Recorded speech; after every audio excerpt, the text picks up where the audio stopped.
आओ कुड़े गल चूं मर पाओ नी, आओ कुड़े रल राम ते आओ नी। माण दा गलियां बाबल वालियां, वत न खेडण देसण माओ नी। साडा जीव मिलन नूं करदा, सुण जा लोक बखीली करदा। सानू मिलन दा पैलड़ा छाओ नी, सईयां वसन रंग महली। छाओ जिन्हां दे खेडण छली, हथ उटेरन रह गई छली। दर मुकलारो बैठे आओ नी, उच्चे पिपल पींगा पईयां। सब सईयां मिल झूटन गईयां, आपो अपनी गई लंगावणी। कहे हुसैन फकीर ने माणा, दुनिया छोड़ आखिर मर जाना।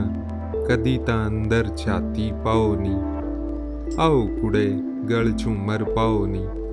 आओ कुड़े रल राम ते आओ नी।